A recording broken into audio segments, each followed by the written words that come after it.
అగ్రవర్ణ పేదలకు 10% రిజర్వేషన్లు కల్పించడంపై ఆర్యవైశ్యులు హర్షం వ్యక్తం చేశారు.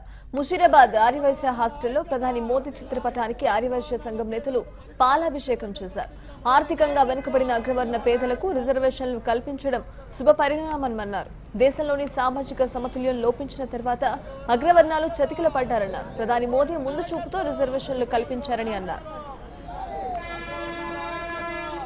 ప్రధానమంత్రి గారు అగ్రవర్ణాలలో ఉన్న పేదలకు నిజంగా కూడా రిజర్వేషన్లు కల్పించడం ద్వారా అగ్రవర్ణాలలో ఉన్న విద్యార్థులలో ఉన్న ఒక తెలివితేటలను కూడా మనం ఉపయోగించడానికి అవకాశం ఉంటుంది. లేని ఎడల వాళ్ళు 10th ఇంటర్మీడియట్ వరకే వాళ్ళ విద్యను ముగించుకొని ముందు చదువులకు పై చదువులకు చదవలేకపోతున్నారు ఆర్థిక ఇబ్బందుల వల్ల. నిజంగా ఆర్థికంగా వెనుకబడిన వాళ్ళు ఎకనామికల్లీ బ్యాక్వర్డ్ క్లాసెస్కు రిజర్వేషన్ ఇవ్వడం వల్ల మన ప్రధానమంత్రి మంచి నిర్ణయం తీసుకొని ఆర్థికంగా వెనుకబడిన అందరికీ కూడా ఆదుకోవాలనే ఉద్దేశంతో తీసుకున్నందుకు మేమందరం కూడా హైదరాబాద్ జిల్లా పట్టణ సంఘం తరఫున